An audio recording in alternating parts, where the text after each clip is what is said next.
우리가 흔히 말하는 기적이라고 하는 것이 있죠. 기적을 성경적으로 얘기하면 이적, 표적이라고 얘기합니다. 이적과 표적을 하나님이 보여주시는 이유가 있어요. 그 이유는 뭐냐면 하나님 스스로가 살아계시다는 것을 증명하기 위해서 이적과 표적을 보여주실 때가 있습니다.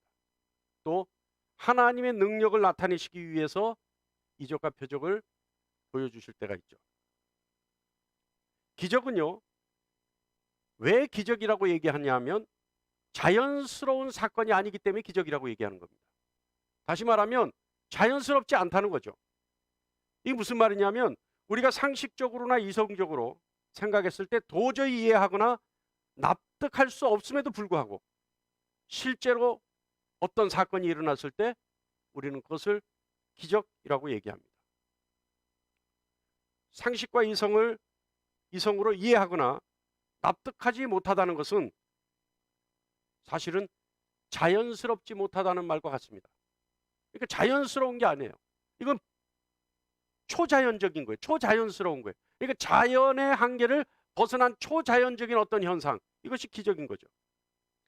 조금 전에 얘기했듯이 자연스럽지 못하다는 것은 자연의 현상을 초월하거나 능가하는 어떤 초월적 사건을 말하는 거죠. 자, 여러분 한번 생각해 보죠. 그렇다면 하나님이 자신의 살아계신과 능력을 나타내시기 위해서 하나님이 세우신 이 세상의 자연의 질서를 무너뜨리면서까지 자기 자신을 나타내기를 원하시는 걸까요? 다시 말하면 하나님 스스로가 만드신 창조 세상의 원칙을 무시하면서까지 자신의 능력을 보여주고 싶어 하는 걸까요? 여러분, 자연적이라면 우리가 이해하거나 납득해야 하는데 그렇지 못하다는 것은, 다시 말하면 납득하거나 이해하지 못한다는 것은 자연의 질서가 무시되었다는 말과 같지 않을까요? 어떻습니까, 여러분? 우리가 납득하지 못하고 이해하지 못한다는 것은 자연의 질서가 완전히 무너진 사건이라고 이해하는 것이 맞지 않을까요? 어떻습니까? 자연적이라는 것은 우리가 이성적으로나 상식적으로 이해하고 납득하는 사건을 그 범위 내에 있는 것이 자연적인 것인데 우리가 도저히 이성적으로나 상식적으로 납득하지 못한다는 것은 자연의 질서가 무너진 사건이기에 우리는 납득하거나 이해하지 못한다는 말과 같지 않겠느냐 이 말이죠. 어떻습니까? 그러나 그렇지 않습니다. 자연스럽지 못하다는 말은 우리가 알고 있는 자연스러운 것이라고 하는 그 자연스러운 것 이상의 것이 세상의 창조 질서에 있다는 것과 같은 의미입니다. 이해하십니까? 그러니까 우리가 이해하거나 상식적으로 지식적으로 이성적으로 이해하거나 납득하는 범위 내의 것만 자연스럽다고 우린 얘기하지만 그것이 이해하지 못한다고 해서 자연의 질서가 파괴된 사건이 아니라 우리가 이해할 수 있는 범위 밖에 있는 것도 자연스러운 것이라고 얘기할 수 있다 이 말이죠. 왜냐하면 우리가 자연스럽다는 것은 우리가 가지고 있는 지식과 이성과 상식 범위 내에서 자연스럽다고 하지만 창조 질서 안에는 자연스러운 것이 우리가 이해할 수 있거나 납득할 수 있는 것 외의 것들도 있을 수 있다 이 말입니다. 다시 말하면 하나님의 창조 질서에는 우리가 알고 있는 것 이상의 것이 있을 수 있다라고 하는 말입니다. 그렇기 때문에 기적이 일어난다는 것은 하나님이 세상을 창조하시고 여전히 세상을 간섭하시고 여전히 세상에 개입하신다는 의미와 같은 것입니다. 죄인들은 두려워하겠죠. 하나님이 간섭하거나 하나님이 개입하신다면 죄인들은 두려워하겠지만 어떻습니까? 하나님의 자녀들은 어지간히 다행스러운 일이 아닐 수 없죠. 하나님께서는 아무것도 아니고 특히 창조 질서에도 극히 자연스러운 일임에도 불구하고 우리는 그것들을 기적이라고 부르고 있다는 사실을 여러분 명심해야 합니다. 우리가 기적이라고 생각하는 일들, 그 일들은요 이미 창조 세계에서 이미 원칙적으로 그리고 법칙으로 그리고 질서로 포함되어 있다는 사실을 명심해야 합니다. 이해하십니까? 할렐루야? 이해하세요? 무슨 뜻인지 이해하세요? 자, 이해 못하면 다시 해야 돼요. 빨리 이해하세요? 무슨 얘기냐면 이게 간단한 얘기예요. 간단한 얘기인데 정확하게 여러분에게 전달해야지만 되기 때문에 정확한 단어들을 써서 정확하게 논리를 가지고 여러분에게 전달한 것뿐이에요. 그러다 보니까 어려울 수도 있어요. 자, 무슨 얘기냐 하면 우리가 상식으로 이해한다고 해서 우리가 이성적으로 납득한다고 해서 그것만이 자연스러운 것이 아니라 자연스럽다라고 하는, 우리가 기적이라고 하는 그 초자연적인 현상도 사실은 자연스러운 모든 창조 질서 안에 포함되어 있는 것이라는 거예요. 다만 우리가 보는 것이 요거밖에 없기 때문에 우리에게 보여지는 이것만 자연스러운 것이라는 것이지, 우리가 초자연적인 능력을 가지고 초자연적인 현상의 것을 바라볼 수 있는 시각이 있고 시야가 있다면 그것 또한 자연 질서 속에, 창조 질서 속에 다 포함되어 있는 사건이라는 거죠. 그러나 우리가 보지 못하니까, 우리가 상상하지 못하니까, 우리가 납득하지 못하니까, 이해하지 못하니까 우리는 그것을, 그런 사건이 일어났을 때 기적이라고 얘기한다는 거예요. 그러나 그렇지 않다는 거죠. 이해하시죠? 그래서 이 기적, 다시 말하면 이적 표적은 하나님이 세상을 창조하실 때 세워놓으신 세상 운행의 질서와 원리 속에 이미 있는 일들이라는 겁니다. 그렇기 때문에 이 말은 무슨 말이냐면 기적은 자연스러운 일이고 지금도 일어날 수 있는 일이라는 거죠. 할렐루야? 이해하십니까? 이거예요. 제가 쉬운 말을 어렵게 하는 재주는 있는데 어려운 말을 쉽게 하는 재주는 별로 없는 것 같아요. 네. 이거예요. 그러니까 기적이라고 하는 것은 우리가 설마 그럴 일이기, 뭐 옛날에 성경에 구약에서나 나오는 얘기고 뭐 이런 얘기를 할 수 있지만 사실은 우리가 자연스럽다라고 하는 그 범위 내에는 우리가 무지하기 때문에 그것만 자연스럽다라고 하는 것이지, 자연스러운 것 이상의 초자연스러운 것들이 하나님이 창조하신 창조 세계의 법칙과 원칙의 원리에 이미 포함되어 있는 것들이 있다. 그래서 그것들이 일어날 때 우리는 그것을 기적이라고 얘기한다 라고 하는 겁니다. 오늘 말씀의 주인공은요, 이 모세죠. 이 모세는 이스라엘을 애굽로부터 탈출시키라고 하는 막중한 임무를 하나님으로부터 부여받습니다. 그러나 하나님으로부터 임무만 부여받았을 뿐이지 모세를 아는 사람이 이스라엘 민족에게는 많지 않았어요.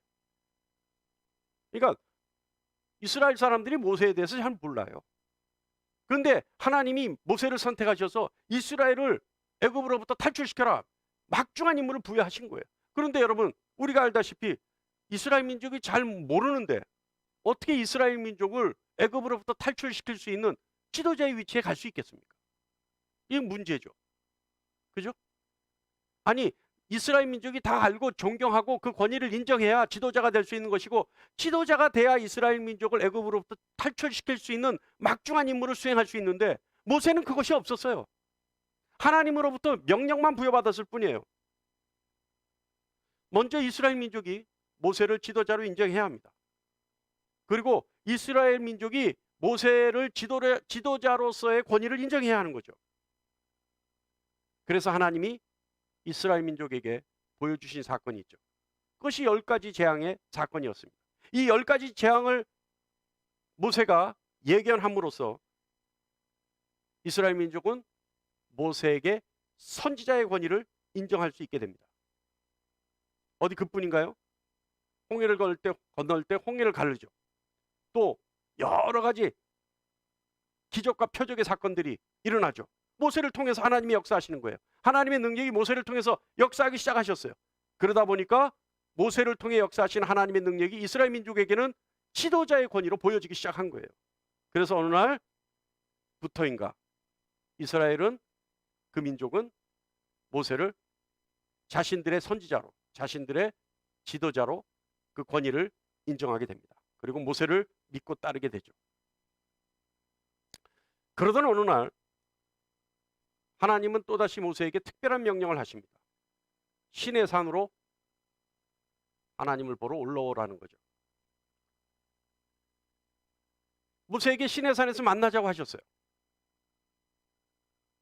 그래서 그 시내산에서 모세는 하나님을 만나고, 그 시내산에서 우리가 알다시피 모세는 하나님으로부터 십계명을 돌판에 새겨 받습니다.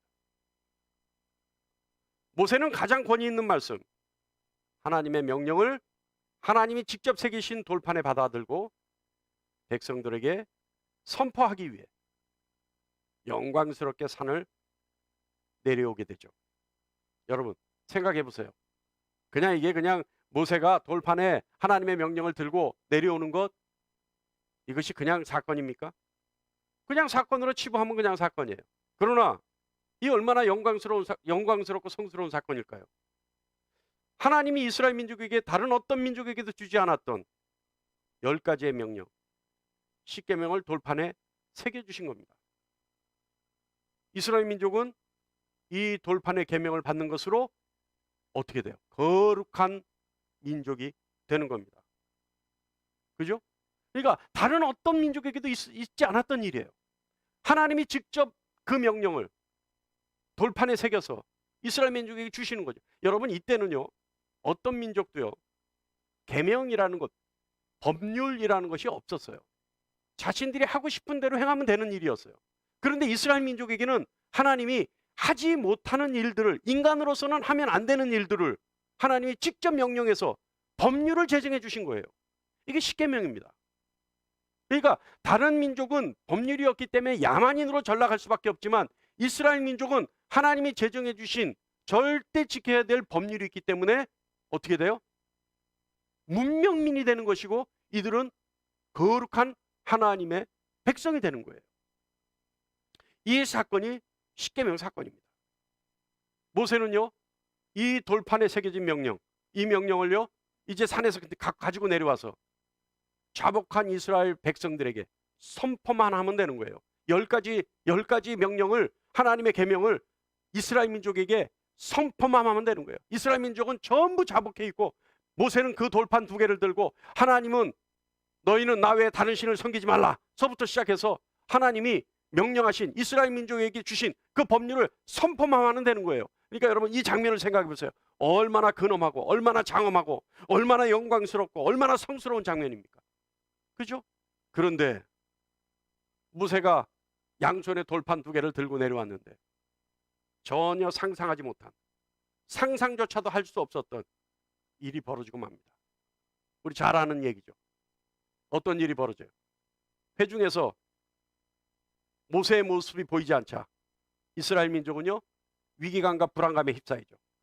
그래서 이스라엘이 하나님을 대신해서 자신들을 인도해 줄 신을 만들기 시작합니다. 그것이 금송아지예요. 하나님의 뜻과 계획과 상관없이 이스라엘 민족은 완전히 혼란과 난잡함과 추악함으로 뒤섞인 악의 현장이 되어버리고 말았습니다. 여러분 생각해 보세요. 온 민족을 통틀어 단 한 번 있을 가장 거룩한 행사가 이스라엘의 악에 의해 완전히 기회를 빼앗겨버리고 만 것입니다. 그리고 오늘 기사는요, 모세가 악의 현장에서 깨뜨려버린 돌판 2개를 다시 만들기 위해 하나님은 모세를 다시 시내산으로 부르셨고, 그곳에서 하나님의 말씀을 다시 돌판에 새겨 이스라엘 민족에게 내려온 모세에게 일어난 일에 관한 증언입니다. 모세는 2번째 돌판을 하나님으로 받아들고 산에서 내려왔죠. 그런데 기이한 일이 벌어지고 말았습니다. 하나님을 만나고 산에서 내려온 모세의 얼굴이 전에 없었던 광채가 나기 시작하는 거예요. 29절 말씀 읽어보면, 모세가 그 증거의 돌판을 모세의 손에 들고 시내산에서 내려오니, 그 산에서 내려올 때 모세는 자기가 여호와와 말하였으므로 말미암아 얼굴 피부에 광채가 나나 깨닫지 못하였더라. 어느 정도의 빛이었을까요? 여러분 어느 정도의 빛이었을까요? 네? 어느 정도 여러분 한번 지금 여러분 얼른 한번 상상해 보세요. 모세에게 얼굴에 빛이 났다는데 어느 정도의 빛이었을까요? 여러분이 입을 다물고 있기 때문에 제가 알고 있는데도 안 가르쳐 줄래요? 예? 좀 어느 정도 얘기를 하셔야지. 어느 정도의 빛이었을까요? 예? 어느 정도요? 눈부실 정도요? 눈부실 정도였을까요? 아니 처음에는 봤어요. 이스라엘 민족이 봤거든요. 모세 얼굴을 볼 수 있었어요. 왜냐하면 눈이 아주 부셔버렸으면 보지 못했을 수도 있어요. 근데 어느 정도 볼 수 있는 빛의 밝기 정도였을 것 같아요. 그런데 하여간 환하게 비치는 이 사건. 이 사건은요. 우리가 이적과 표적이 일어났다고 볼 수 있죠. 이런 일이 있을 수 있습니까? 있을 수 있어요? 없어요? 여러분 얼굴에서 환한 빛이 아무 이유 없이 환한 빛이 나는 거 있을 수 있어요? 없어요? 있을 수 없죠. 이적과 표적이 일어난 겁니다. 어느 정도 밝기였냐면 어느 정도 이적이고 어느 정도 표적이었냐면 온 백성이 모세를 보고 두려워할 정도였어요. 그러니까 자신들이 상상하는 자신들이 납득하는 이해하는 이성과 지식과 상식 이상의 어떤 일이 벌어져 버린 거예요. 그러니까 두려워하기 시작했죠. 3절 말씀 보면 아론과 온 이스라엘 자손이 모세를 볼 때 모세의 얼굴 피부에 광채가 남을 보고 그에게 가까이 가기를 두려워하더니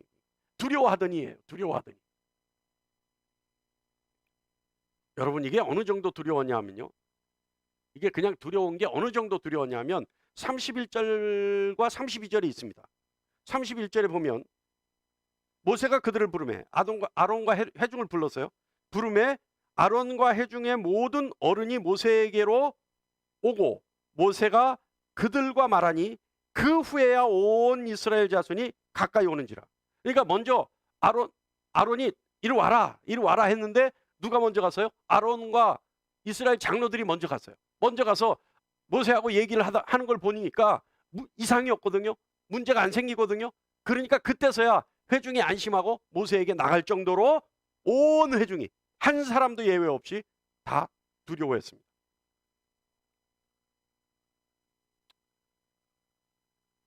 여러분 오늘 하나님이 우리에게 주신 이 말씀은요. 모세라는 한 개인에게 일어난 놀라운 기적의 사건입니다. 모세의 얼굴의 광채는 수건으로 가려야 할 정도로 원인은 알 수 없으나 기적의 사건이죠. 그런데요. 여기 한 가지 의문이 있어요. 왜 이때만 모세의 얼굴에 광채가 난 것일까요? 모세가 하나님을 대면한 일 이때뿐이었나요? 아니에요. 그렇지 않았어요. 그럼에도 불구하고 왜 이때만 모세의 얼굴에 광채가 나기 시작했을까요? 과연 이때 일어난 모세 개인에게 일어난 이 이적과 표적의 사건, 이 기적의 사건은 어떤 의미가 있을까요? 그 전에도 모세는 하나님과 대면해서 하나님 말씀하셨어요. 하나님과 대면해서 온유하기가 이 세상에 누구보다도 더하더라. 친구처럼 대면했다고 했습니다. 하나님이 모세를. 그런 모세에게 왜 이때만 얼굴에 광채가 일어났을까요? 자, 여러분 한번 생각해 보시기 바랍니다.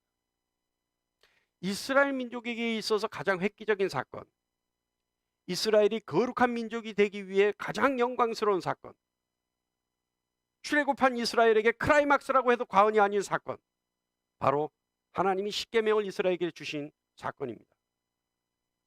그런데 그 영광스러운 일이 이스라엘이 저지른 악한 사건으로 그만 수포로 돌아가고 말았습니다. 여러분 쉽게 말하면요. 이 자리에서 이런 단어를 쓴다는 것 자체가 하나님 앞에 죄송스럽지만 쉽게 설명하기 위해서는 어쩔 수가 없어요. 김이 샜다는 거예요. 김이 새버려. 긴장감 속에 빵 터져줘야지 이게 성공하는 계획이 되는데 그냥 긴장감 속에 준비는 다 했는데 여러분 생각 한번 해보세요. 제가 하나님으로부터 명령을 받아서 40일 금식을 했습니다. 딱 여러분에게 선포하기 위해서, 여러분에게 딱 하루를 설교하기 위해서, 그리고 하나님의 뜻을 여러분에게 일일이 한 사람에게 있는 하나님의 뜻을 선포하기 위해서 제가 40일 동안 금식해서 하나님 앞에 말씀을 딱 받아서 내일 아니 오늘 이 자리에 서기로 돼 있어요. 그런데 교회 예배당에 들어와 보니까 교회 예배당이 예배 준비를 해서 자중에 쫙 앉아서 찬양을 하면서 그 말씀을 기다리는 게 아니라 나이트클럽이 돼 있네. 예? 우리 아멘교회 성도들이 뭐 춤추고 술 마시고 난리가 났네. 그러면 여러분 그 상황은 어떤 상황이 될까요? 여러분 한번 상상해 보세요. 40일 금식은 물론이고 하나님으로부터 받은 말씀, 또 그 말씀을 전하기 위해서 40일간 금식하고 정결하게 하고 경건하게 해서 내려온 죄가 완전히 우스꽝스럽게 돼버리는 거죠. 그거예요. 모세가 하나님으로부터 돌판 2개를 가지고 내려왔던 첫 번째 사건 때 이스라엘 민족이 그 악으로 물들어서 온 추악함과 난잡함, 그 상황으로 법석을 피우고 있는 그 상황, 그때는요 모세의 권위가 완전히 땅에 떨어진 겁니다. 그곳에서 선포될 하나님의 말씀 역시 그 권위가 땅에 떨어지고 만 것이죠. 여러분, 하나님은요 완전히 무너져 버리고 완전히 땅에 떨어진 모세의 권위를 다시 세워주시기 위해 힘을 실어주신 것이 모세 개인에게 나타난 얼굴에서 빛과 같은 광채가 나타난 기적의 사건이 그것입니다. 그러니까 왜 이때만 모세의 얼굴에서 광채가 나서 모든 이스라엘 민족이 두려워할 수밖에 없는 그런 기적이 일어났을까? 무너져 버리고 땅에 떨어진 모세의 권위를 다시 세우기 위해서 하나님의 능력으로 일으키신 기적의 사건이 이겁니다. 그래서 30절 후반부에 보면 모세의 얼굴 피부에 광채가 남을 보고 그에게 가까이 가기를 두려워하더니, 이스라엘 민족이 완전히 권위가 무너진 모세를 봤는데 그 전까지는 이제 아무것도 아닌 모세, 금송아지가 오로지 어떻게 돼요? 그들의 신이라고 생각했던, 그래서 그곳에서 잔치를 벌이고 그곳에서 추악하고 난잡한 파티를 벌였던 이스라엘 민족, 이제는 모세는 눈에 거들떠 보이지도 않고 모세가 안중에도 없는 이스라엘 민족에게 하나님은 모세의 권위를 다시 일으켜 세우신 거죠. 그래서 이스라엘 민족이 모세를 보고 두려워했습니다. 여러분, 이때 두려움이라고 하는 것이 카리스마예요. 이때 모세를 보고 두려워했다는 것이 카리스마예요. 이게 뭐냐 하면 신적인 권위가 보여졌다는 거예요. 모세에게서 신적인 어떤 두려움 때문에 가까이 가지 못하는, 범접하지 못하는 그런 모습이 모세에게서 보여졌다는 겁니다. 오로지 신을 대면할 때만 느낄 수 있는 경외함의 두려움이 모세에게 느껴졌던 거죠. 이것은 모세는 하나님과 대면하는 하나님의 사람이라는 것을 인정하게 되는 사건이었습니다. 모세는 하나님과 대면할 때 수건을 벗고 백성들에게 하나님의 말씀을 전할 때는 얼굴을 수건으로 가렸죠. 이 광경을 목격하는 이스라엘은 모세가 하나님과 대면하는 하나님의 사람이라는 것을 알았습니다.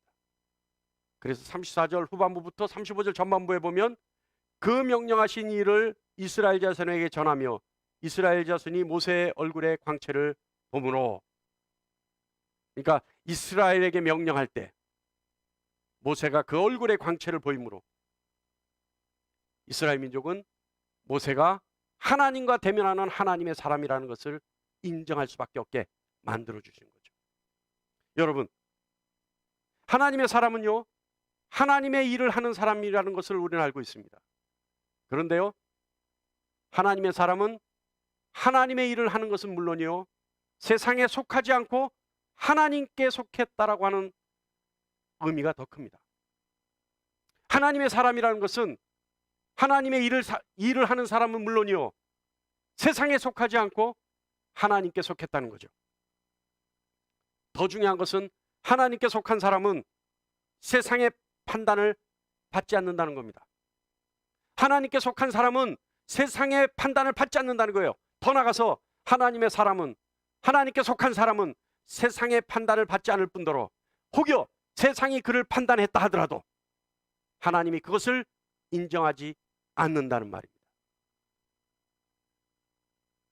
모세는요, 하나님께 속한 사람이에요. 하나님께 속한 사람이기 때문에 하나님의 일을 하는 것은 물론이요, 뭐예요? 세상에 속하지 않았고 세상이 그를 판단할 수 없을 뿐더러 세상이 그를 판단했다 하더라도 하나님이 모세를 세상의 판단대로 인정하지 않으신다는 일입니다. 그것이 모세의 얼굴에 나타난 광채의 의미입니다. 그래서 로마서 14장 4절 말씀 보면 우리 다 같이 한번 읽어볼까요? 시작. 남의 하인을 비판하는 너는 누구냐? 그가 서 있는 것이나 넘어지는 것이 자기 주인에게 있음에 그가 세움을 받으리니 이는 그를 세우시는 권능이 주께 있음이라. 할렐루야. 사랑하는 여러분, 모세에게 있었던 얼굴의 광채는 하나님의 현현 그 자체였습니다. 다시 말하면 모세를 통해 하나님의 임재가 나타났던 거죠. 하나님의 임재가 나타났기 때문에 이스라엘 민족이 모세에게 두려워서 가까이 가지 못했던 겁니다.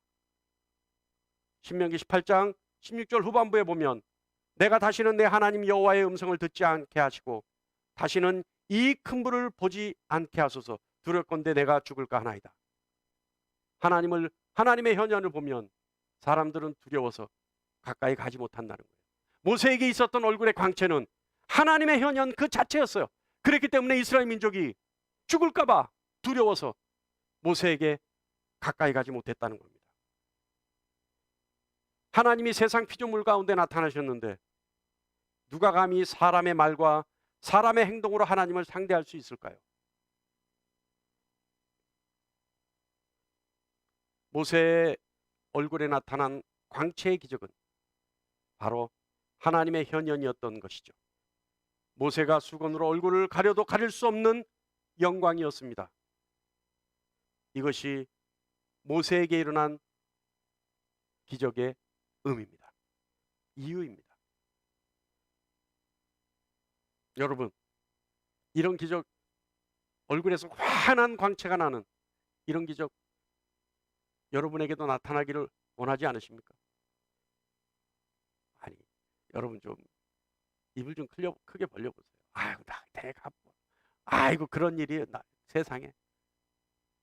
아니, 여러분에게도 이런 기적이 좀 일어나기를 원하지 않으세요? 예? 얼굴에 환한 광채가 나서 여러분, 세상 사람들이 여러분에게 범접하지 못하고 세상 사람들이 여러분을 두려워하고 얼굴에 환한 광채의 기적이 일어나서 세상 사람들이 내 말을 들을 수밖에 없게 만드는 그런 일이 여러분에게 일어났으면 하는 바람 없습니까? 없어요? 지난 금요일 설날이었죠. 설날은 뭡니까? 음력으로 새해라는 얘기예요. 음력으로 새해. 이건 우리 민족에게 좀 축복인 것 같아요. 사실은요, 한자 문화권에 있는 나라들은 다 음력 세지 않아요? 그죠? 그런데 신기해요.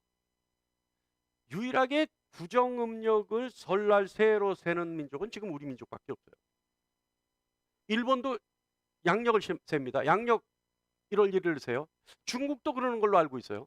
그러니까 이 음력을 가지고 음력을 세는 민족이 몇 안 되는데 유일하게 현재 음력 새해를 지키는 민족은 우리 민족밖에 없어요. 근데 이것이 왜 축복이라고 저는 생각하냐 하면 우리 1월 1일 되면 작심하죠. 뭔가 올해는 뭔가를 이루겠다. 작심하잖아요. 근데 작심 며칠이에요? 3일이죠. 작심 3일이라 그러지 않습니까? 그러니까 1월 1일 날 다 작심을 했는데 너무 3일 만에 그 작심이 무너져서 허무하게 1년이 끝나는 거예요.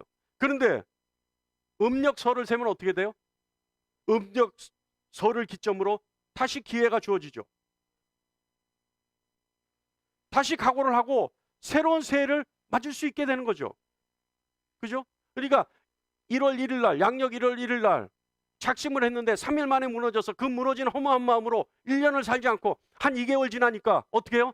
다시 새해라고 하는 새해가 주어지는 거 아니에요? 그래서 다시 한번 기회를 부여받고 다시 작심할 수 있는, 다시 돌이킬 수 있는 계기가 우리 민족에게 주어지는 거 아닙니까? 여러분, 지난 1월 1일 금년은 나는 신앙생활을 어떻게 해야 되겠다. 나는 하나님 앞에 어떻게 살아야 되겠다. 나는 성경에 어떤 사람처럼 살아야 되겠다라고 작심했다면, 그런데 그 작심이 3일 만에 무너졌다면, 이번 설날을 계기로 우리 다시 작심할 수 있어요. 그런데 이번에 여러분에게 권면합니다. 다시 작심할 때 내가 다시 신앙생활을 어떻게 하겠다. 나는 믿음 생활을 어떻게 꾸려나가겠다. 금년 한 해 나는 이래서 반드시 신앙의 열매를 맺어보겠다 라고 했다면, 이제 여러분 이번 설날에 다시 작심하면서 이런 작심을 한번 해보시면 어떨까요? 나는 모세처럼 금년 안에 살아봐야 되겠다.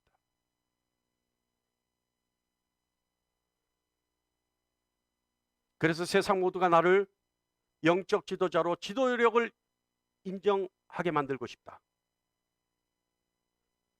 그래서 세상에서 지도자의 권위를 인정받았으면 좋겠다. 이런 작심 여러분에게 하지 말라는 법이 있습니까? 저는요, 여러분이 지금 가정에서 예배하는 우리 모든 성도들이 예배를 통해 하나님을 대면하고 얼굴에 광채가 나는 기적을 일으켰으면 좋겠습니다. 그래서 세상이 여러분에게서 신적 두려움을 느낄 수 있었으면 좋겠습니다. 세상의 영향력에 휘둘리지 않는 사람이었으면 좋겠습니다. 그래서 누구도 범접할 수 없는 여러분이 되었으면 좋겠습니다. 여러분에게서 하나님이 일으키신 카리스마가 나왔으면 좋겠습니다. 여러분이 하나님의 사람이라는 것을 세상이 알았으면 좋겠습니다. 하나님께 속한 사람이라는 것을 세상이 알았으면 좋겠습니다. 그래서 종일토록 여러분이 하는 모든 일이 하나님의 일이었으면 좋겠습니다. 여러분이 생업을 위해 하는 일이라 하더라도 그것이 하나님께 속해 있기 때문에 하나님의 일이었으면 좋겠습니다. 그래서 세상이 여러분을 판단하지 말았으면 좋겠습니다. 혹여 세상이 여러분을 판단했다 하더라도 하나님이 그 판단을 인정하지 않는 하나님의 사람인 여러분이었으면 좋겠습니다. 여러분에게서 하나님의 현현이 이루어졌으면 좋겠습니다. 그래서 세상이 여러분을 쉽게 보지 않았으면 좋겠습니다. 세상이 여러분이 하는 모든 일을 옳게 봤으면 좋겠습니다. 여러분에게 설날 기점으로 권면합니다. 여러분에게서 모세에게 일어났던 기적이 금년 안에 반드시 일어나기를 권면하며 축복합니다. 그래서 여러분의 얼굴에서 하나님의 현현이 임재가 증명되는 광채가 났으면 좋겠습니다. 할렐루야. 하나님의 사람에게 특징이 있는데요, 사무엘상 9장 6절에 그 특징이 있어요. 다 같이 한번 읽어볼까요? 시작. 하나님의 사람이 있는데 존경받는 사람이라 그가 말하는 것은 반드시 다 응하나니. 할렐루야. 할렐루야. 이 말씀이 금년 한 해 여러분에게 증거되었으면 좋겠습니다. 그래서 하나님이 여러분 한 사람 한 사람을 두고 말씀하실 때 민수기 12장 3절 말씀처럼 이 사람 모세는 온유함이 시면의 모든 사람보다 더하더라 라고 금년 한 해 여러분에게 하나님이 칭찬해 주셨으면 좋겠습니다. 오늘 말씀 도전 받아서 여러분의 삶이 모세의 삶이 되기를 축원합니다. 기도하겠습니다.